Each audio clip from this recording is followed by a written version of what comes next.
서울 강남의 가장 고급스러운 주택가, 그 중심에 자리한 강서연과 박지훈의 저택은 오늘따라 유난히 밝은 빛을 뿜어내고 있었다.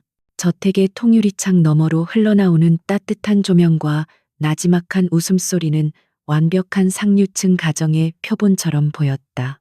오늘은 남편 박지훈의 승진을 축하하는 파티가 열리는 날이었다. 지훈은 명망 있는 금융회사의 최연소 상무이사로 승진하며 업계의 주목을 한몸에 받고 있었다. 강서연은 우아한 실크 드레스를 입고 빈틈없이 파티를 지휘했다. 그녀의 움직임 하나하나에는 기품이 서려 있었고 10년 전 전략기획 분야에서 최고로 촉망받던 인재였던 그녀의 흔적이 여전히 남아 있었다. 하지만 그 재능은 이제 오로지 남편의 성공을 뒷받침하는 완벽한 아내의 역할을 수행하는 데 쓰이고 있었다. 그녀는 손님들에게 완벽한 미소를 지어 보이며 샴페인 잔을 권했다. 모든 것이 완벽해 보였지만 서연의 마음 한구석에는 설명할 수 없는 냉기가 자리 잡고 있었다.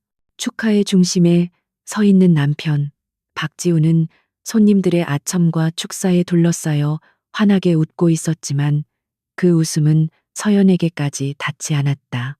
그는 오늘 파티의 주인공이었고 서연은 그 무대를 완벽하게 설치한 무대 감독에 불과했다.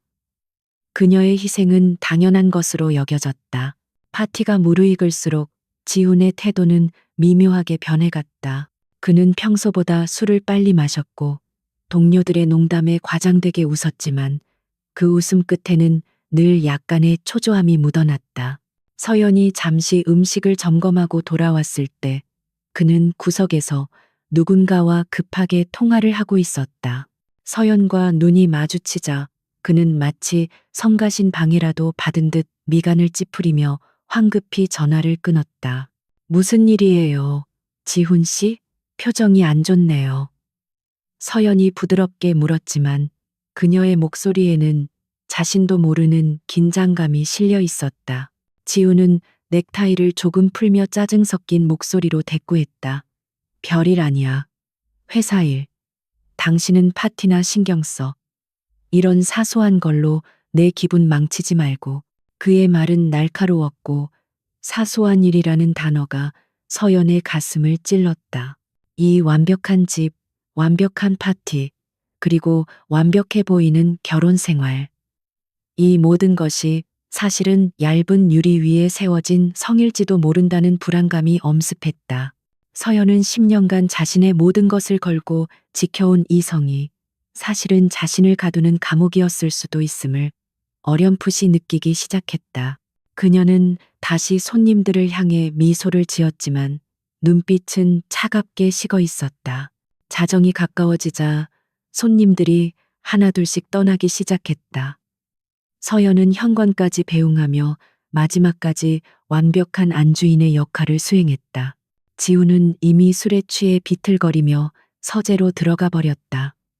시끄럽던 저택에 다시 정적이 찾아왔을 때 남은 것은 어질러진 거실과 텅 빈 서연의 마음뿐이었다. 그녀는 하이힐을 벗어 던지고 지친 숨을 내쉬었다. 서연은 엉망이 된 테이블을 정리하기 시작했다. 그때 지훈이 거실 소파에 아무렇게나 벗어 던진 외투가 눈에 들어왔다. 그녀는 외투를 집어들어 옷걸이에 걸려다가 주머니에서 무언가 반짝이는 것을 발견했다. 그것은 남편의 것이라고 하기에는 너무나도 낯선 값싼 큐빅이 밝힌 여성용 귀걸이 한쪽이었다. 심장이 바닥으로 곤두박질 치는 것 같았다. 그녀는 귀걸이를 손바닥 위에 올려놓고 한참을 바라보았다. 이것은 오늘 파티에 참석한 어떤 손님의 것도 아니었다. 오늘 이곳에 온 여성들은 모두 자신의 지위에 걸맞은 진주나 다이아몬드 귀걸이를 하고 있었다. 이 조잡하고 젊은 취향의 귀걸이는 이 집안의 그 어떤 것과도 어울리지 않았다. 서연의 손이 미세하게 떨리기 시작했다. 서연은 곧장 지훈의 차가 주차된 지하 주차장으로 향했다. 심장은 격렬하게 요동쳤지만 그녀의 발걸음은 이상하게도 침착했다. 그녀는 지훈의 차 조수석 문을 열었다. 완벽하게 관리된 차 내부는 깨끗했지만 그녀의 예리한 눈은 시트 틈새에 끼어 있는 가느다란 머리카락 한 올을 놓치지 않았다. 자신과는 다른 밝게 염색된 긴 머리카락이었다. 결정적인 증거는 예상치 못한 곳에서 나왔다. 서연은 혹시나 하는 마음에 조수석 앞에 글로브 박스를 열었다. 그 안에는 평소 그가 사용하던 업무용 태블릿 PC와 함께 그녀가 처음 보는 낡은 스마트폰 한 대가 숨겨져 있었다. 그것은 지훈이 예전에 쓰다가 바꿨다고 했던 구형 모델이었다. 서연의 손가락이 차갑게 식어갔다. 그녀는 망설이다가 두 번째 스마트폰의 전원 버튼을 눌렀다. 다행히 잠금 화면은 단순한 패턴이었고 지훈의 습관을 아는 그녀는 몇 번의 시도 끝에 잠금을 해제할 수 있었다. 그리고 그 순간 그녀의 모든 의심은 끔찍한 확신으로 변했다. 화면 가득 밀려 들어오는 수많은 메시지 알림. 발신자는 유라라고 저장되어 있었다. 오빠, 파티 아직 안 끝났어요? 나 기다리다 지쳐요. 그 아줌마 비위 맞추느라 고생 많네요. 빨리 와요. 보고 싶어. 오늘 오빠 너무 멋있었어요. 내일 회사에서 봐요. 사랑해. 메시지들은 노골적이었고 두 사람의 관계가 단순히 스쳐 지나가는 것이 아님을 증명하고 있었다. 날짜는 이미 몇 달 전부터 이어져 오고 있었다. 서연은 스마트폰을 든 채 그 자리에 얼어붙었다. 배신감이라는 단어로는 표현할 수 없는 거대한 절망감이 그녀를 덮쳤다. 10년의 세월, 그녀가 바친 청춘, 그녀가 포기한 꿈. 그 모든 것이 이 저속한 메시지 몇 줄로 인해 산산조각 났다. 그녀는 자신이 얼마나 어리석었는지 남편의 성공이라는 신기루에 취해 자신의 삶을 잃어버렸는지 깨달았다. 그녀가 얼마나 오랫동안 주차장에 서 있었는지 몰랐다. 감정이 소용돌이치다 못해 이제는 아무것도 느껴지지 않는 무감각한 상태가 되었다. 그녀는 조용히 차문을 닫고 두 번째 스마트폰을 자신의 주머니 깊숙이 찔러 넣었다. 귀걸이 한쪽도 함께였다. 그녀는 이제 무엇을 해야 할지 정확히 알았다. 전쟁은 조용히 시작되어야 했다. 집으로 돌아오자 지훈은 서재 소파에서 잠들어 있었다. 술에 취해 붉어진 얼굴, 흐트러진 셔츠. 한때는 세상에서 가장 든든했던 그 남자가 지금은 낯설고 혐오스럽게 느껴졌다. 서연은 그를 깨우지 않았다. 대신 그녀는 자신의 서재로 들어가 컴퓨터를 켰다. 그녀의 머릿속은 차갑게 식어 있었고 전략가로서의 본능이 깨어나고 있었다. 그녀는 가장 먼저 최고의 이혼 전문 변호사를 검색하기 시작했다. 동시에 그녀는 박지훈의 모든 금융 거래 내역과 자산 현황을 떠올렸다. 지난 10년간 그녀는 단순한 아내가 아니었다. 지훈의 자산 관리와 투자 포트폴리오의 상당 부분은 사실상 그녀의 머리에서 나온 것이었다. 그는 그녀의 능력을 이용하면서도 동시에 그녀를 무시했다. 박지훈은 자신만만했다. 그는 서연이 자신의 그늘 없이는 하루도 살 수 없는 나약한 여자라고 굳게 믿고 있었다. 자신의 성공이 곧 그녀의 존재 이유라고 생각했다. 그는 서연이 가진 날카로운 분석력과 냉철한 판단력을 까맣게 잊고 있었다. 아니, 어쩌면 알면서도 애써 외면했는지 모른다. 자신의 아내가 자신보다 유능하다는 사실을 인정하고 싶지 않았을 것이다. 서연은 밤새도록 자료를 수집하고 계획을 세웠다. 그녀는 남편의 외도 증거를 어떻게 확보할 것인지, 재산 분할에서 자신의 기여도를 어떻게 법적으로 입증할 것인지, 그리고 이 모든 과정을 지훈이 눈치채지 못하게 어떻게 진행할 것인지 치밀하게 계산했다. 그녀의 눈에서는 더 이상 눈물이 흐르지 않았다. 슬픔은 분노로, 그리고 분노는 차가운 결의로 바뀌어 있었다. 새벽이 밝아올 무렵 서연은 모든 계획의 초안을 완성했다. 그녀는 지치지도 않았다.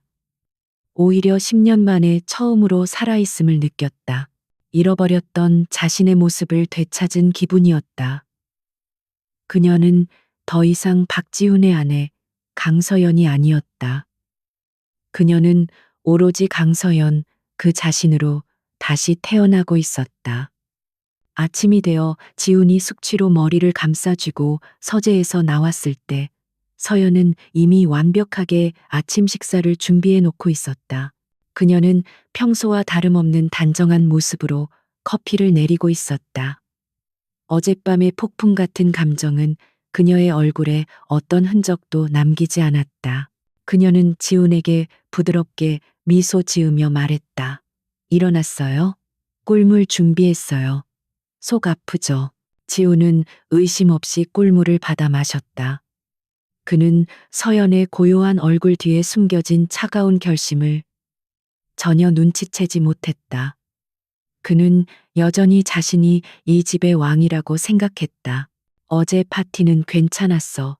당신 수고했네. 그는 무심하게 칭찬 한마디를 던지고는 신문을 집어들었다. 그에게 아내는 여전히 집안일을 관리하는 유능한 비서 정도일 뿐이었다. 서연은 그를 바라보며 속으로 생각했다.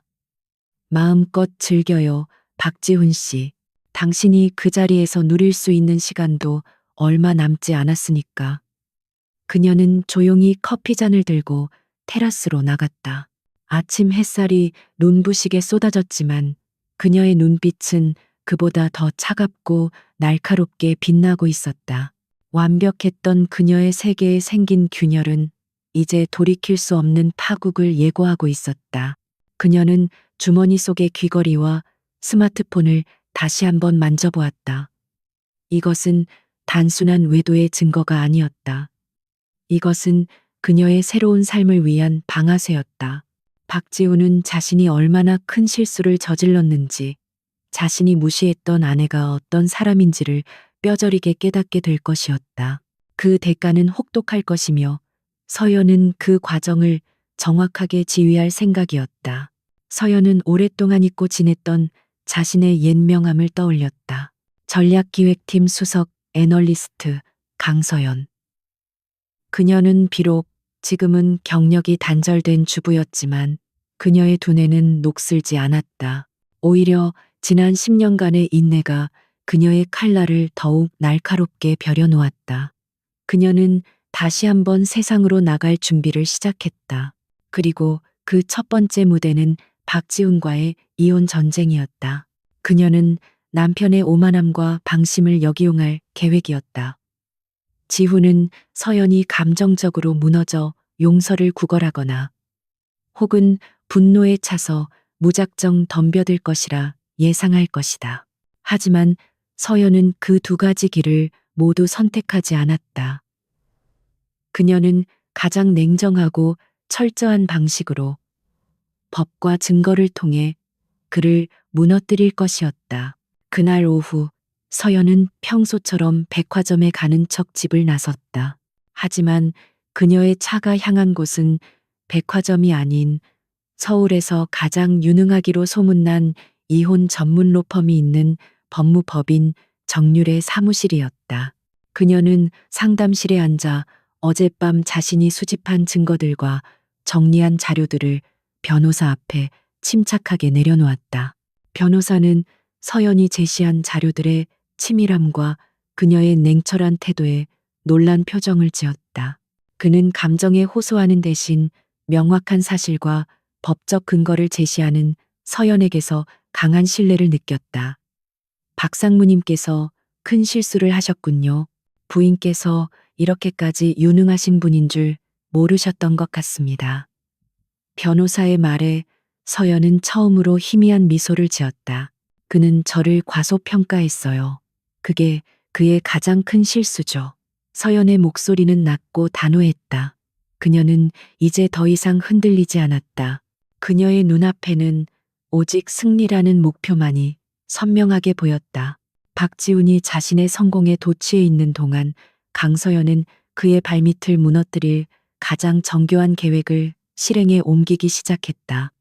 첫 번째 장막이 올랐다. 강서연은 법무법인 정유를 나선 후에도 완벽한 아내의 가면을 벗지 않았다. 그녀의 일상은 조금의 흔들림도 없었다. 오히려 평소보다 더 세심하게 박지훈을 챙겼다. 아침에는 그가 좋아하는 북엇국을 끓였고 저녁에는 그날 입을 슈트에 맞춰 넥타이를 골라주었다. 박지훈은 그런 서연의 모습에 완전히 안심했다. 그는 아내가 파티 다음 날 조금 예민했었지만 이제 다시 자신의 통제하에 돌아왔다고 확신했다. 하지만 지훈이 현관을 나서는 순간 저택은 서연의 작전 본부로 변했다. 그녀는 변호사에게서 소개받은 사설 흥신소에 연락했지만 그들에게 모든 것을 맡기지는 않았다. 그녀는 이미 남편의 두 번째 핸드폰을 통해 오유라라는 이름을 확보했다. 그녀는 지훈의 회사 인트라넷에 접속했다. 아이디와 비밀번호는 놀라울 정도로 간단했다. 10년 전 그가 막 팀장이 되었을 때 보안 시스템 구축에 그녀가 조언을 해준 것을 그는 까맣게 잊고 있었다. 인사정보팀 데이터베이스에서 오유라라는 이름을 찾는 것은 순식간이었다. 27살, 투자 3팀 대리, 입사 2년 차, 이력서 사진 속의 그녀는 젊고 화사했지만 어딘가 조급함과 야망이 서려 있는 눈빛이었다. 서연은 그 얼굴을 똑똑히 기억했다. 며칠 전 파티에서 지훈의 곁을 맴돌며 유난히 교태 섞인 웃음을 흘리던 젊은 여직원 중 하나였다. 그 조잡한 귀걸이의 주인이 분명했다. 서연은 남편의 두 번째 핸드폰을 완벽하게 복제하는 작업에 착수했다. 전문 업체를 이용하는 대신 그녀는 자신의 IT 지식을 총동원했다. 클라우드 백업, 실시간 동기화 설정. 지훈은 자신이 얼마나 많은 디지털 흔적을 남기고 있는지 전혀 몰랐다. 서연은 그들의 대화 내역, 함께 찍은 사진, 심지어 호텔 예약 내역까지 차곡차곡 확보했다. 증거는 산처럼 쌓여갔고 그들의 관계는 서연이 상상했던 것보다 훨씬 더 깊고 노골적이었다. 증거는 이미 차고 넘쳤지만 서연은 마지막 확인이 필요했다. 그것은 감정적인 확인이 아니었다. 법정에서 가장 강력한 증거, 즉, 두 사람이 함께 있는 현장을 자신의 눈으로 확인하고 기록하는 것이었다. 두 번째 핸드폰의 메시지를 통해 그들의 다음 약속 장소를 알아내는 것은 어렵지 않았다. 금요일 저녁 청담동 스텔라 7시. 그곳은 지훈이 결혼기념일에나 겨우 예약하던 최고급 이탈리안 레스토랑이었다. 금요일 저녁 서연은 평소와 달리 저녁 식사를 준비하지 않았다. 대신 그녀는 10년 만에 처음으로 자신을 위해 가장 비싼 드레스를 꺼내 입었다. 짙은 네이비색에 몸의 곡선을 우아하게 드러내는 심플한 드레스였다. 머리는 단정하게 올리고 화장은 옅지만 또렷하게 하여 이목구비를 강조했다. 그녀는 거울 앞에 선 자신의 모습을 바라보았다. 그곳에는 더 이상 희생적인 아내는 없었다. 차가운 복수를 준비하는 전략가만이 서 있었다. 스텔라는 예상대로였다. 은은한 조명, 값비싼 와인, 그리고 창가 가장 좋은 자리에 앉아 있는 박지훈과 오유라. 유라는 지훈의 넥타이를 만지작거리며 까르르 웃음을 터뜨렸고 지훈은 평소 서연에게는 절대 보여주지 않던 다정한 눈빛으로 그녀를 바라보고 있었다. 그는 심지어 유라의 입가에 묻은 소스를 자신의 냅킨으로 직접 닦아주기까지 했다. 그 모습은 너무나 완벽한 연인의 모습이어서 서연은 오히려 현실감이 느껴지지 않을 정도였다. 서연은 레스토랑 입구에 서서 그 장면을 조용히 지켜보았다. 심장이 뛰지 않았다. 대신 머릿속이 얼음장처럼 차가워졌다. 그녀는 주머니 속의 스마트폰을 꺼내 그들의 모습을 선명하게 촬영했다. 사진, 그리고 짧은 동영상까지 증거는 완성되었다. 그녀는 더 이상 그곳에 머무를 이유가 없었다. 그녀는 조용히 돌아서서 레스토랑을 빠져나왔다. 그녀는 집으로 바로 돌아오지 않았다. 대신 그녀는 근처 호텔의 스카이 라운지에서 기다렸다. 지훈이 돌아올 시간을 계산하며 밤 11시가 넘어서자 지훈에게서 문자 메시지가 왔다. 오늘 갑자기 중요한 저녁 약속이 생겨서 늦었어. 피곤할 테니 먼저 자. 내일 봐. 서연은 그 위선적인 메시지에 짧게 답했다. 아니요. 기다리고 있어요. 집에 들어와요. 서재에서 봐요. 할 말이 있어요. 박지훈이 집에 도착한 것은 자정이 넘은 시간이었다. 그는 기분 좋은 술 기운과 다른 여자의 낯선 향수 냄새를 풍기며 서재 문을 열었다. 서연은 거대한 마호가니 책상 뒤에 앉아 그를 기다리고 있었다. 그녀의 앞에는 태블릿 PC 하나만 놓여 있었다. 지훈은 그녀의 차가운 분위기에 순간 당황했지만 이내 특유의 오만한 표정을 되찾았다. 이 늦은 시간에 무슨 일이야? 피곤해 죽겠는데. 앉아요. 서연의 목소리는 낮고 흔들림이 없었다. 그녀는 태블릿 PC의 화면을 돌려 그에게 보여주었다. 화면에는 방금 전날 스텔라에서 찍은 사진이 선명하게 떠 있었다. 지훈의 얼굴이 급격하게 굳어졌다. 이게 뭐야? 당신 지금 나 미행했어? 그의 목소리가 당황해서 분노로 바뀌는 것은 순식간이었다. 서연은 대답 대신 화면을 넘겼다. 두 사람이 레스토랑을 나와 팔짱을 끼고 걸어가는 모습. 그리고 며칠 전 호텔 로비 CCTV에 찍힌 시간 기록. 오유라가 보낸 음란한 메시지들. 지훈이 그녀에게 선물한 고가의 가방 결제 내역까지. 박지훈은 더 이상 변명할 수 없다는 것을 깨달았다. 그는 가면을 벗어 던졌다. 그의 얼굴에 떠오른 것은 죄책감이 아니라 모든 것을 망쳐버린 아내에 대한 경멸과 분노였다. 그래, 맞아. 그가 결국 소리쳤다. 그래서 뭐, 당신이 원하는 게 뭔데? 내가 이렇게 된 게 다 누구 때문이라고 생각해? 당신 때문이야. 지우는 책상을 주먹으로 내리쳤다.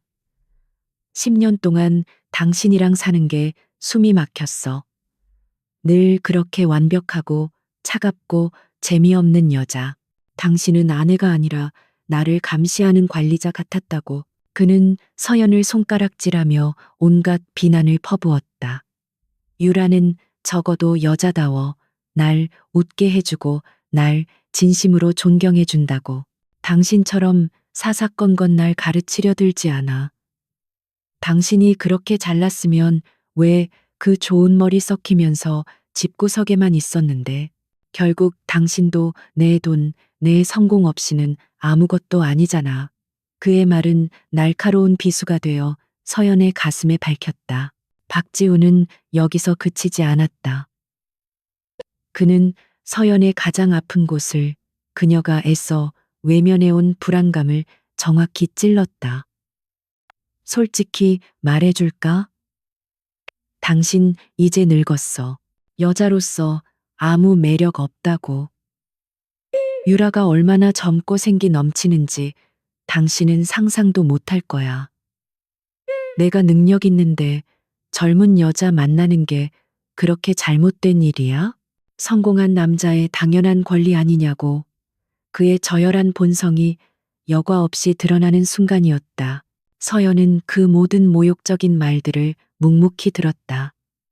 이상하게도 눈물 한 방울 나오지 않았다. 그녀는 이제야 완벽하게 깨달았다. 자신이 사랑했던 남자는 처음부터 존재하지 않았다. 그녀는 자신이 만든 환상과 10년을 살아온 것이었다. 눈앞에 이 남자는 그저 오만하고 자기중심적이며 배은망덕한 속물에 불과했다. 그녀의 희생은 그에게 이 정도의 가치밖에 되지 않았다. 모든 말이 끝나고 서재에 잠시 무거운 정적이 흘렀다. 지훈은 자신이 승리했다고 생각하는 듯 거친 숨을 몰아쉬며 서연을 쏘아보았다. 그때 서연이 입을 열었다. 그녀의 목소리는 얼음장보다 더 차가웠다. 그래요. 당신 말이 다 맞네요. 난 늙고 재미없는 여자죠. 그녀는 태블릿 PC를 자신 앞으로 다시 가져왔다. 그러니 이제 그 젊고 매력 있는 여자랑 평생 행복하게 살아요. 서연은 자리에서 일어섰다. 대신 당신이 지금까지 이룬 모든 것의 절반 이상을 그 늙고 재미없는 여자에게 줘야겠지만, 그녀는 책상 위에 있던 두툼한 서류 봉투 하나를 그에게 밀었다. 그것은 법무법인 정률의 로고가 선명하게 찍힌 이혼 소장과 재산 분할 청구서였다. 박지훈의 눈이 믿을 수 없다는 듯이 커졌다. 이게 무슨 짓이야? 당신, 지금 나랑 이혼하겠다고? 그는 소송 가액에 적힌 어마어마한 숫자를 보고 얼굴이 하얗게 질렸다. 미쳤어? 당신이 뭘 안다고 이런 걸. 이건 전부 내 돈이야. 내가 피땀 흘려번 돈이라고. 그는 서류를 구겨 바닥에 던지려 했다. 아니. 서연이 그의 손을 막았다. 그녀의 눈빛은 단호했다. 그건 우리 돈이에요. 정확히는 당신이 내 조언으로 불린 재산이지. 당신이 오유라와 놀아나는 동안 내가 당신의 포트폴리오를 어떻게 관리하고 있었는지 전혀 기억 못하나 보네요. 그녀는 서재를 나가기 전 마지막으로 그를 돌아보았다. 변호사 통해서 연락해요, 박지훈 상무.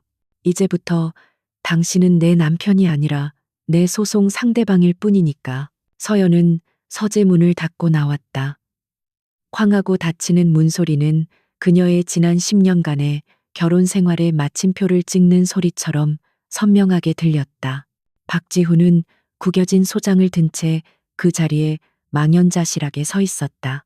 그는 자신이 상대하고 있는 여자가 어떤 여자인지 이제 막 깨닫기 시작했지만 이미 너무 늦어버렸다. 서연은 이미 전쟁의 다음 단계를 준비하고 있었다. 서재 문을 닫고 나온 강서연은 자신의 침실로 향했다.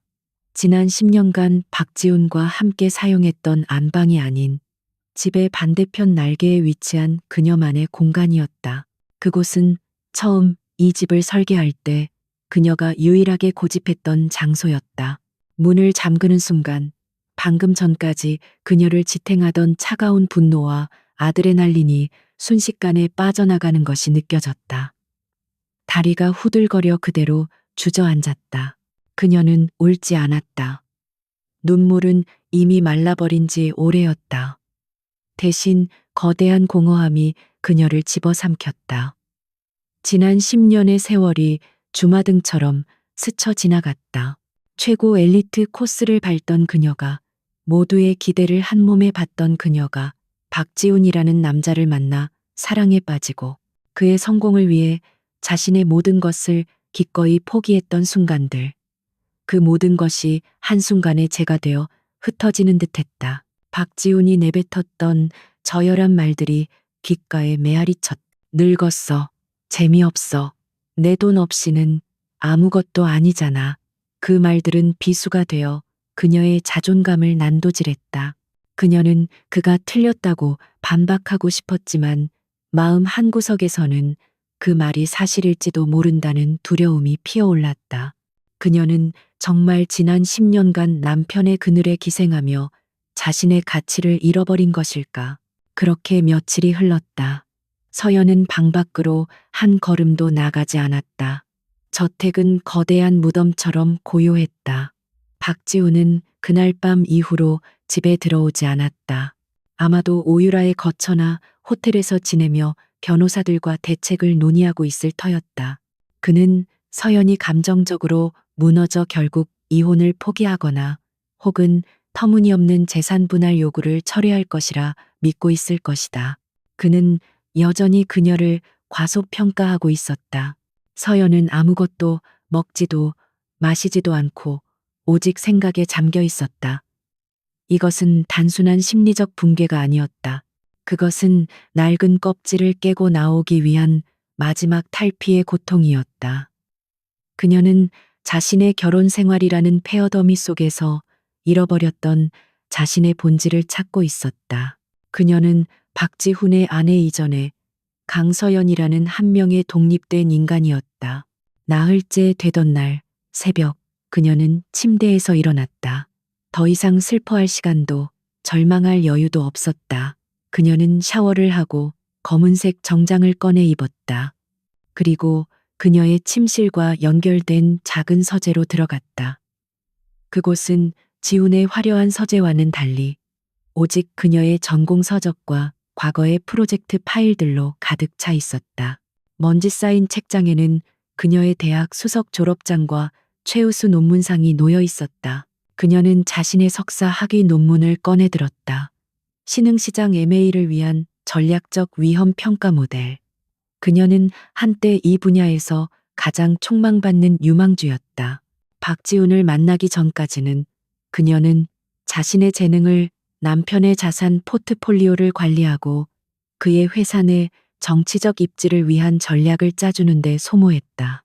그녀는 그림자 속의 책사였고 지훈은 그 모든 공로를 자신의 것으로 만들었다.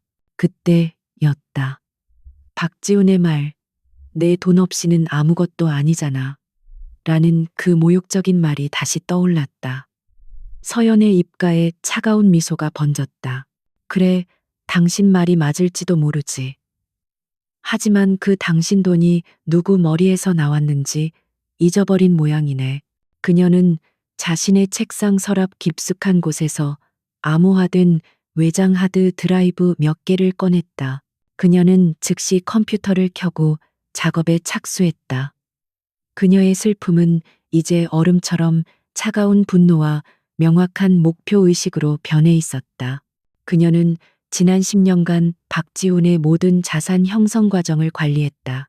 그는 그녀의 분석력을 신뢰했지만 동시에 그녀가 그 정보를 자신을 향한 무기로 사용할 것이라고는 꿈에도 생각하지 못했다. 그는 그녀를 사랑이 식어버린 아내로만 봤지 모든 것을 기억하는 전략가로 보지 않았다. 외장 하드에는 박지훈의 모든 비밀이 담겨 있었다. 법무법인 정률에 넘긴 것은 단순한 외도, 증거와 표면적인 재산 목록에 불과했다. 지금 그녀가 정리하기 시작한 것은 박지훈이 오유라를 포함한 그 누구에게도 말하지 않은, 어쩌면 자신조차 잊어버렸을지도 모르는 치명적인 기록들이었다. 그것은 서연의 조언에 따라 만들어진 차명 계좌들, 조세 피난처를 이용한 역외 펀드, 그리고 장부상으로는 존재하지 않는 비밀 투자 내역이었다. 서연은 그 모든 자료를 체계적으로 분류하고 정리했다.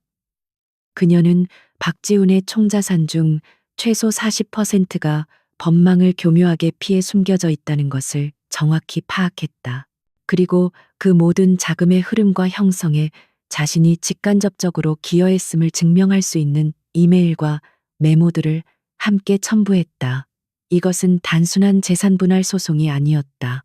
박지훈을 사회적으로 매장시킬 수도 있는 거대한 금융 스캔들의 증거였다. 그녀는 밤새도록 작업했다. 그녀의 손가락은 키보드 위에서 10년 전의 속도를 되찾아 춤을 추듯 움직였다.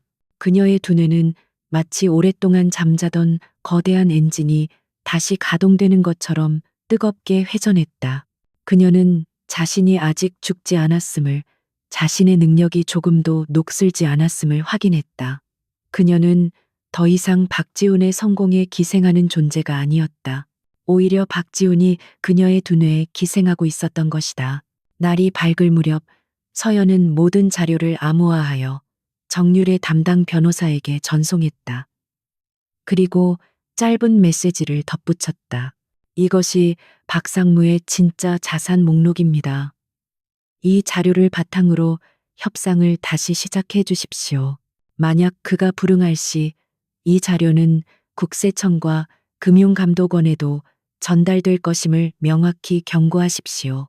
변호사에게서는 거의 즉시 전화가 걸려왔다. 그의 목소리는 경외감으로 가득 차 있었다. 강서연 고객님, 이 자료들은 정말 엄청납니다.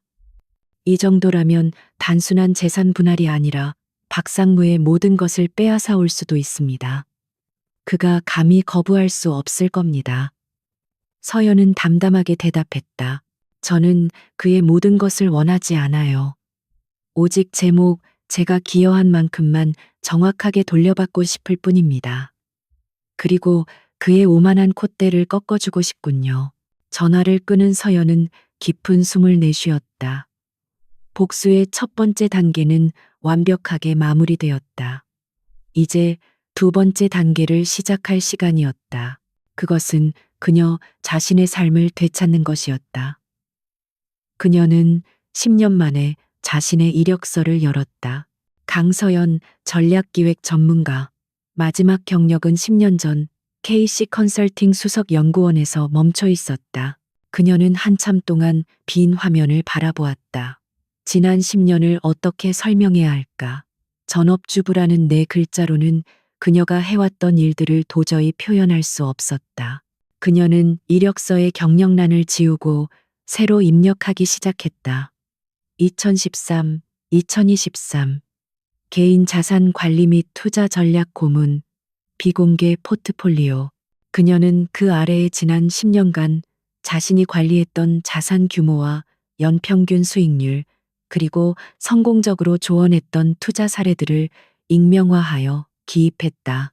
그녀는 자신의 경력이 단절된 것이 아니라 단지 비공식적인 형태로 지속되었음을 스스로 증명했다. 그녀는 더 이상 위축될 필요가 없었다. 그녀의 능력은 시장에서 충분히 통용될 것이며 오히려 10년간의 실전 경험 비록 그것이 남편을 위한 것이었을지라도 이 그녀를 더욱 노련한 전문가로 만들어 주었음을 깨달았다. 그녀는 자신의 이력서를 저장했다. 그녀는 창밖을 내다보았다. 며칠간의 폭풍우가 지나간 뒤 서울의 하늘은 눈부시게 맑았다. 그녀는 더 이상 이 거대한 저택에 갇힌 인형이 아니었다. 그녀는 다시 세상으로 나갈 준비를 마친 전사였다. 그녀는 자신의 연락처 목록을 뒤져 10년 전 업계에서 가장 존경받던 선배의 이름을 찾아냈다. 그는 현재 국내 최고의 헤드헌팅 회사 대표로 있었다. 선배, 저 강서연이에요. 오랜만이죠. 네, 저 다시 일 시작하려고요. 이혼 조정 기일이 잡힌 곳은 법무법인 정률의 VVIP 회의실이었다. 강서연은 약속 시간 10분 전에 도착해 창밖으로 분주한 테헤란로를 무표정하게 내려다보고 있었다. 그녀는 짙은 회색의 테일러드 슈트를 입고 있었고 머리는 깔끔하게 빗어 넘겨 그녀의 날카로운 지성을 부각시켰다. 그녀의 변호사가 옆에서 마지막 서류를 검토했지만 서연은 이미 모든 내용을 완벽하게 숙지하고 있었다. 반면 박지훈은 약속 시간보다 20분이나 늦게 회의실 문을 거칠게 열고 들어왔다. 그는 며칠 밤을 새운 듯 헬쑥했지만 눈빛만은 여전히 오만함으로 번뜩였다. 넥타이는 비뚤어져 있었고 값비싼 슈트는 구겨져 있었다. 그는 마치 이 자리가 얼마나 하찮은지를 온몸으로 보여주려는 듯했다.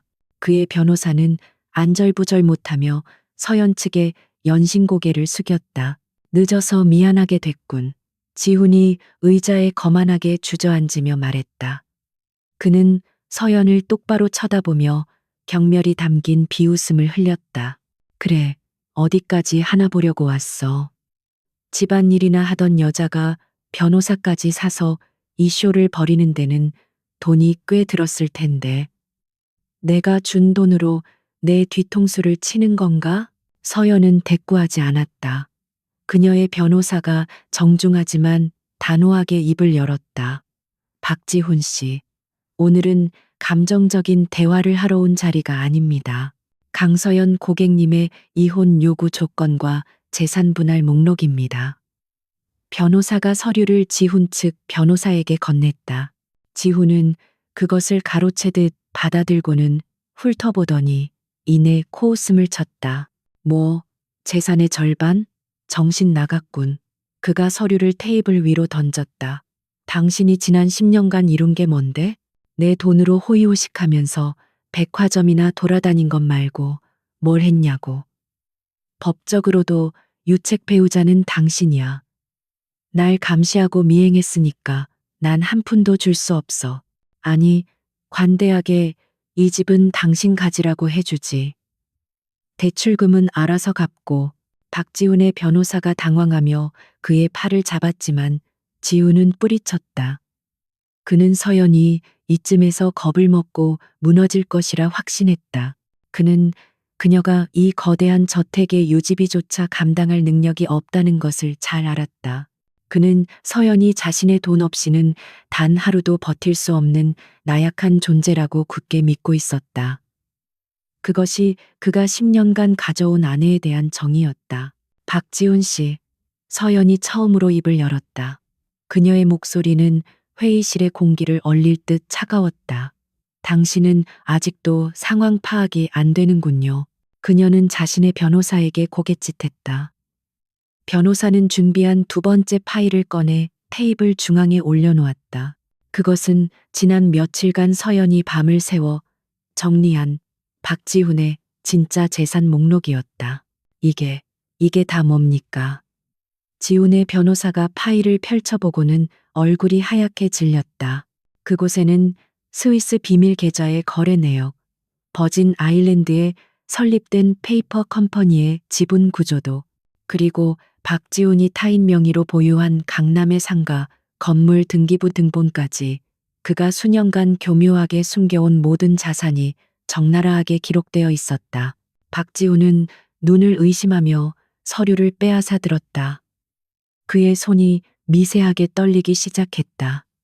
이것은 불가능한 일이었다. 이 정보는 오직 자신과 그리고 이 모든 것을 설계하도록 조언했던 서연만이 아는 내용이었다. 그는 서연이 단순히 감정적으로 배신감을 느껴 이혼을 요구하는 것이라 생각했지. 이렇게까지 치밀하게 자신을 겨누고 있을 줄은 상상도 못했다. 당신, 이걸 어떻게? 지훈의 목소리가 격앙되었다. 이건 불법이야. 내 개인 정보를 훔쳤어. 당신을 고소할 거야. 그는 소리쳤지만 그 목소리에는 아까와 같은 오만함 대신 명백한 두려움이 서려 있었다. 그는 이 자료들이 단순한 협박용이 아님을, 그리고 이것이 공개될 경우 자신의 사회적 생명이 끝장날 것임을 직감했다. 서연의 변호사가 안경을 고쳤으며 말했다. 불법 여부는 법정에서 따지면 될 일입니다. 박지훈 씨. 하지만 그 전에 이 자료들이 국세청과 금융감독원에 넘어간다면 어떻게 될까요? 고객님께서는 박지훈 씨의 탈세와 외환관리법 위반 혐의에 대해 아주 상세히 알고 계십니다. 이 모든 자산 형성에 고객님의 조언이 결정적이었음을 증명할 자료도 충분하고요. 박지훈의 얼굴에서 핏기가 완전히 가셨다. 그는 서연을 바라보았다. 10년간 자신의 옆에서 순종적으로 미소 짓던 그 여자가 아니었다. 그곳에는 자신보다 훨씬 더 냉철하고 무서운 전략가가 앉아 있었다. 그는 자신이 얼마나 거대한 착각 속에 살아왔는지 깨달았다. 그는 아내를 무시한 것이 아니라 자신의 가장 강력한 무기를 적으로 돌린 것이었다. 우리가 제안하는 것은 간단합니다. 변호사가 마지막 합의서 수정본을 내밀었다. 이 숨겨진 자산을 포함한 총 재산의 50%를 위자료 및 재산 분할로 강서연 고객님께 지급하십시오. 여기에는 현금성 자산의 즉각적인 이체가 포함됩니다. 그렇게 하신다면 이 비밀 장부들은 오늘부로 영원히 폐기될 것입니다. 저희는 박지훈 씨의 명예에는 관심이 없습니다. 이것은 협상이 아니었다. 일방적인 통보이자 자비 없는 항복 요구였다. 박지훈은 선택의 여지가 없었다. 그는 자신의 커리어 전체와 사회적 지위, 심지어 감옥에 갈 수도 있는 위험을 걸고 이혼을 거부할 것인가, 아니면 막대한 재정적 출혈을 감수하고 이 사태를 조용히 마무리할 것인가. 답은 정해져 있었다. 그의 어깨가 무너져 내렸다. 그는 떨리는 손으로 펜을 집어들었다. 서연이 요구한 합의서에 서명하는 그의 표정은 분노와 굴욕, 그리고 뒤늦은 후회로 일그러져 있었다. 그는 특히 현금성 자산의 즉각 이체 조항에 치를 떨었다. 그것은 그가 현재 추진 중인 프로젝트의 레버리지를 위해 사용하던 자금이었다. 서연은 그의 자금 흐름, 그의 아킬레스건을 정확히 꿰뚫고 있었다. 모든 서명이 끝나고 박지우는 비틀거리며 회의실을 나갔다. 그는 마지막까지 서연에게 한마디 말도 걸지 못했다. 아니, 할 말이 없었다. 그는 나가기 직전 문고리를 잡은 채 서연을 돌아보았다. 그 눈빛에는 여전히 두고 보자는 식의 도끼가 서려 있었다. 그는 이것이 서연의 일시적인 발악일 뿐이라고, 그 많은 돈을 손에 쥔다 한들 그녀가 과연 제대로 관리나 할 수 있을지 의심했다. 박지훈은 속으로 다짐했다. 그래, 실컷 가져가 봐라. 그 돈이 얼마나 무서운지, 세상이 얼마나 험한지 뼈저리게 느끼게 될 테니까. 당신은 결국 실패하고 내게 돌아와 무릎 꿇고 빌게 될 거야. 그는 여전히 서연을 과소평가했고 그것이 그의 마지막 남은 자존심이었다. 그는 서연이 자신을 떠나서는 아무것도 아니라는 믿음을 버리지 못했다. 박지훈이 사라진 회의실에는 정적이 흘렀다. 서연의 변호사가 흥분을 감추지 못하며 말했다. 완벽한 승리입니다. 고객님, 박상무는 아마 오늘부로 심각한 유동성 위기에 시달릴 겁니다. 정말 대단하십니다. 서연은 그저 창밖을 바라보며 희미하게 고개를 끄덕였다. 그녀의 마음은 승리의 기쁨보다는 차가운 해방감으로 채워져 있었다. 그녀는 자리에서 일어섰다. 수고하셨습니다, 변호사님. 남은 절차도 깔끔하게 부탁드립니다. 그녀는 더 이상 박지훈의 아내가 아니었다. 그녀는 막대한 자본금을 손에 쥔, 그리고 10년간 억눌려왔던 야망을 되찾은 강서연으로 다시 태어났다. 그녀는 이혼 합의서에 찍힌 잉크가 마르기도 전에 이미 다음 단계를 그리고 있었다. 그녀의 전쟁은 이제 막 이 막을 시작하려 하고 있었다. 박지훈과의 법적 절차가 마무리되자마자 강서연은 그 거대한 저택에서 나왔다. 그녀는 단 한순간의 미련도 없이 10년간의 생활을 상징하는 그 화려한 감옥을 뒤로했다. 이혼 합의로 확보한 막대한 자금은 그녀의 은행 계좌로 이체되었지만 그녀에게 그것은 부의 과시가 아니라 재기를 위한 실탄이었다. 그녀는 가장 먼저 자신의 법적 신분을 정리했다. 박서연이라는 이름은 이제 과거의 유물이었다. 그녀는 모든 공식 문서에서 강서연이라는 결혼 전 자신의 본명을 되찾았다. 이름을 되찾는 것은 단순한 행정 절차가 아니었다. 그것은 잃어버렸던 자아를 회복하는 의식이었다. 강서연은 가능성으로 가득 찼던 누구의 아내도 아닌 오직 자신의 능력만으로 평가받던 이름이었다. 그녀는 강남의 저택 대신 테헤란로가 한눈에 내려다 보이는 고급 오피스텔을 임시 거처로 구했다. 그곳은 집이라기보다는 다음 전투를 준비하는 베이스 캠프에 가까웠다. 그녀는 10년간 잊고 지냈던 자신의 옛 전문 인맥들을 다시 활성화하기 시작했다.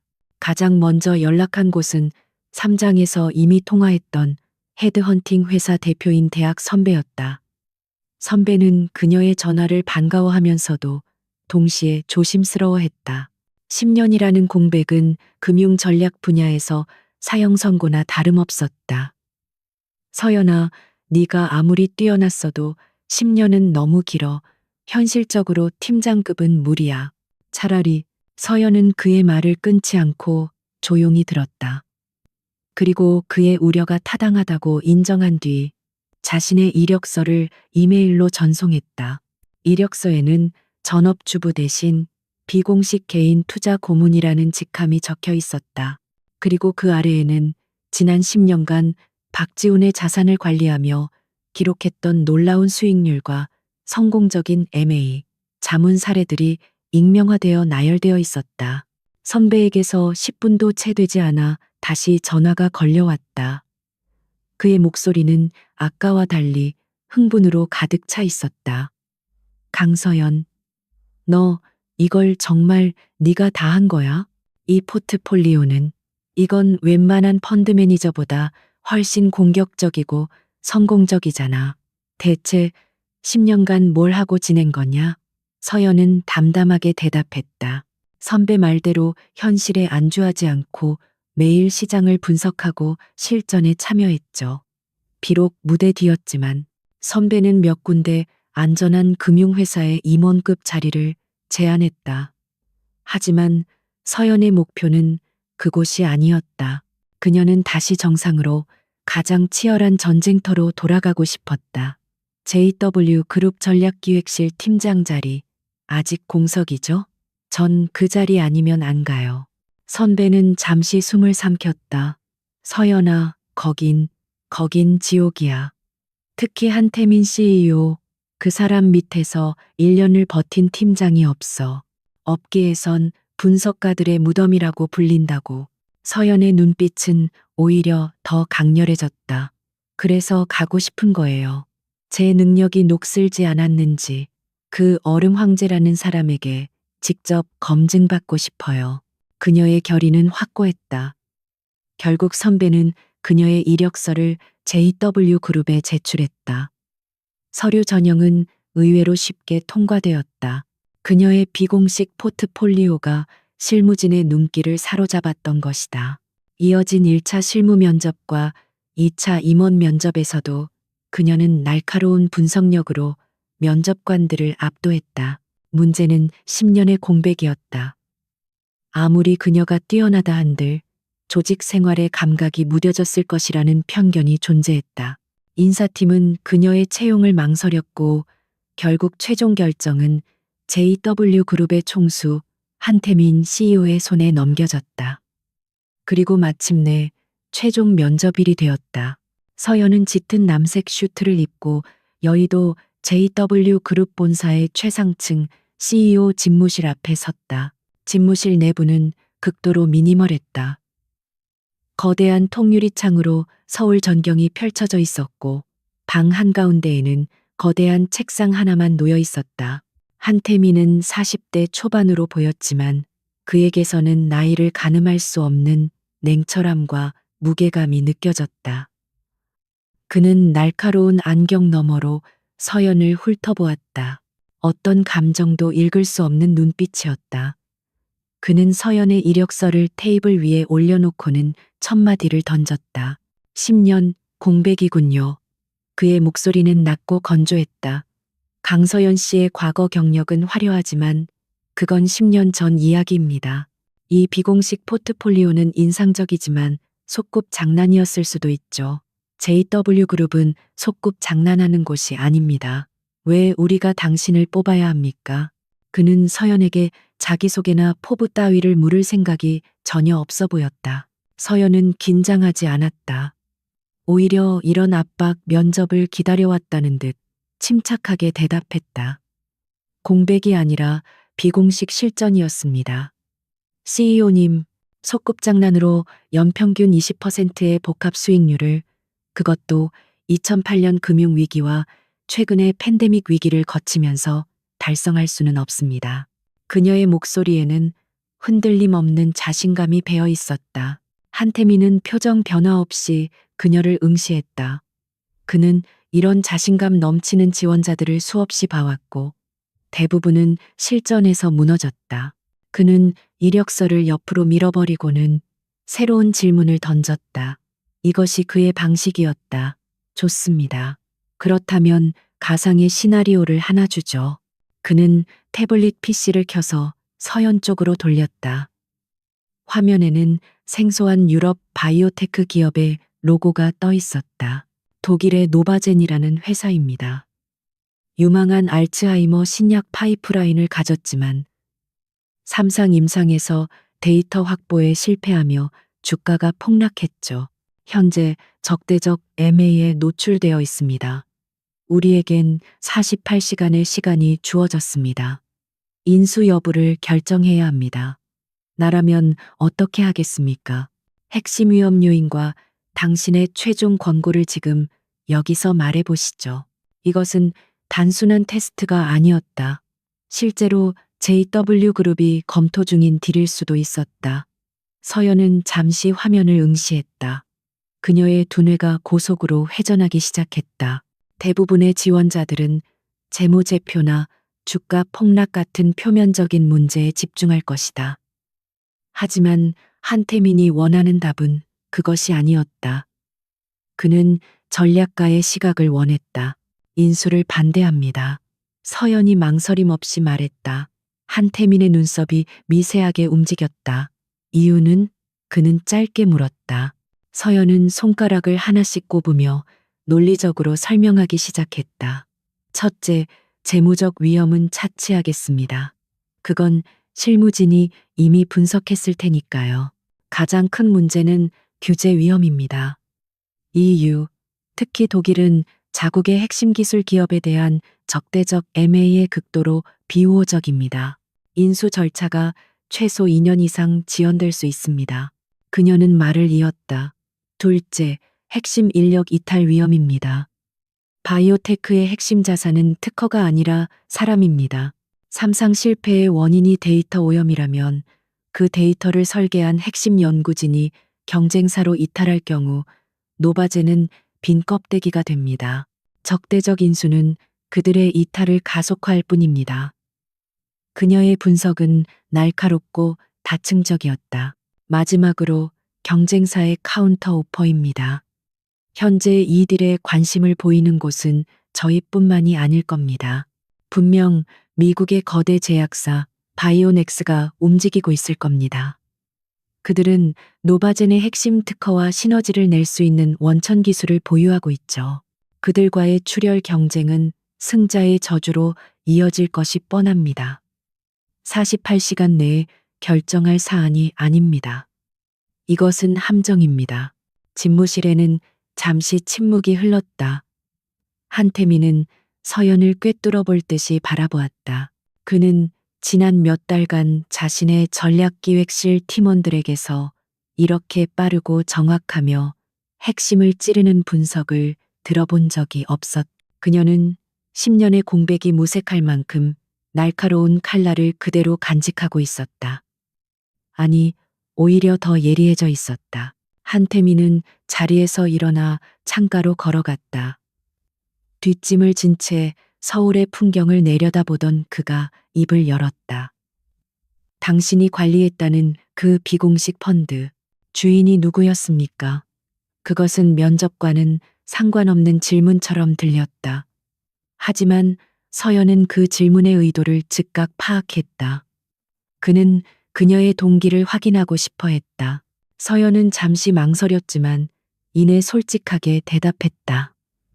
제 전남편 유신금융의 박지훈 상무였습니다. 하지만 이젠 아닙니다. 그녀의 대답은 그녀가 왜 다시 이 치열한 전쟁터로 돌아왔는지를 명확하게 설명해 주었다. 한태민은 그녀의 사생활에는 관심이 없었다. 그에게 중요한 것은 오직 그녀의 능력과 그 능력을 이끌어내는 강력한 동기뿐이었다. 한태민이 천천히 고개를 끄덕였다. 그는 다시 자리로 돌아와 인터폰을 눌렀다. 김 비서, 인사팀에 연락해서 강서연 씨 입사 절차 진행하라고 해. 그는 서연을 바라보며 말했다. 내일 오전 8시까지 출근하십시오. 노바젠 딜은 방금 당신이 말한 이유로 오늘 새벽에 드랍됐습니다. 당신의 분석이 맞았어요. 환영한다는 말은 하지 않겠습니다. 결과로 증명하십시오. 서연은 자리에서 일어나 정중하게 인사했다. 감사합니다. 결과로 보여드리겠습니다. CEO님, 그녀는 집무실을 나왔다. JW그룹의 거대한 복도를 걸어 나오며 그녀는 10년 만에 처음으로 심장이 격렬하게 뛰는 것을 느꼈다. 두려움이나 분노 때문이 아니었다. 그것은 자신의 능력을 다시 한번 시험할 거대한 무대를 만난 전율이었다. 강서연의 두 번째 인생이 JW그룹에서 막 시작되고 있었다.